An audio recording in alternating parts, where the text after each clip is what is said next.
Hello, toy fans, and welcome back to our final day of 13 Days of Halloween.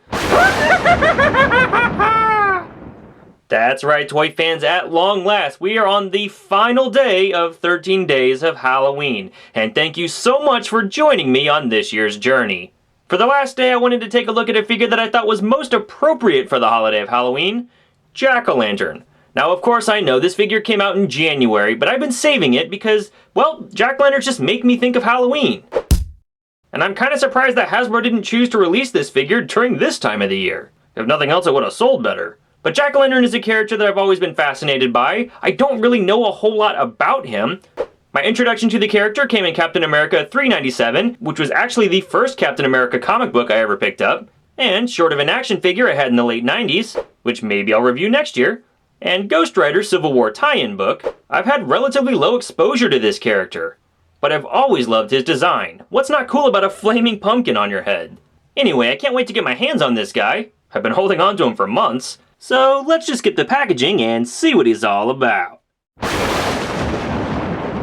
And here he is, toy fans. Jack-o'-lantern has been freed from his chamber. And I've gotta say I'm a bit mixed on this figure. Sculpting wise, I absolutely love the head for this action figure.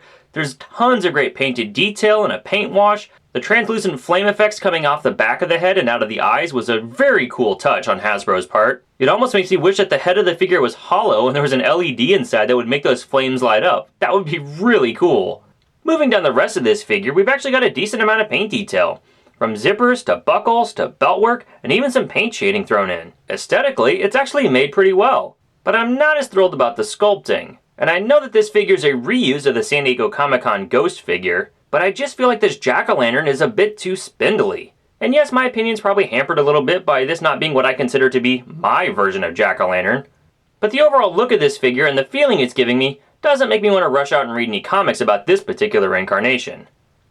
Despite using mostly recycled pieces for this jack-o'-lantern figure, we've actually got some nice original accessories.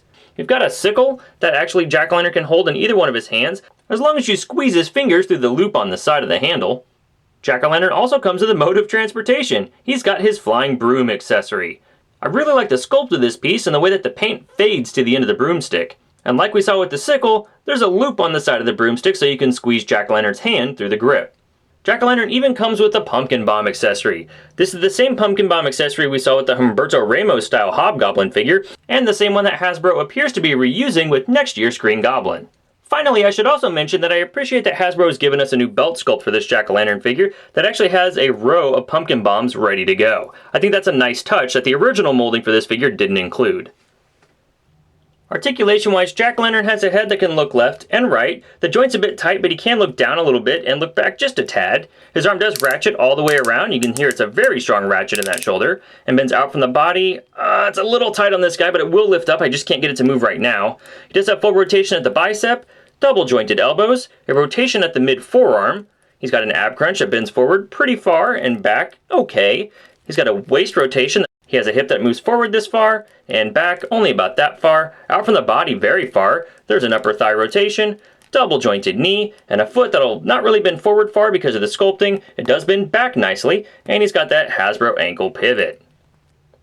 Height-wise, jack-o'-lantern does clock in right around 7 inches tall.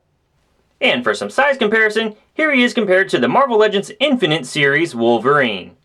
Special thanks to Articulated Heroines for figuring out that yesterday's Doctor Strange figure had a base that originally came with a Nate Gray X-Man figure from 1998. Bravo, bub! And that's my review of the Marvel Legends Absorbing Man Wave Jack-o'-lantern figure released by Hasbro in 2016. Overall, despite the way I sound, I really want to like this figure. But his near skeletal build makes him incredibly hard to get standing in many complicated positions. His hands don't hold his accessories as well as I would like. And I hate to say it, but I just kinda think the figure's a bit boring. I really love that head sculpt though. But despite all of my nitpicks, a character with a flaming pumpkin head is still really cool in my book. And even if he's not at full price, if you can find a good sale on this figure, I'd say he still deserves a spot in your collection. Well, thanks for watching this review, toy fans, and thank you so much for joining me for all 13 days of this year's 13 Days of Halloween. I look forward to Halloween every year, and that's part of what makes this review series so fun for me. For your final question, let me know one of your Halloween favorites in the comments below. It could be a favorite costume, a favorite moment, or heck, even your favorite review of the 13 that I've done this year.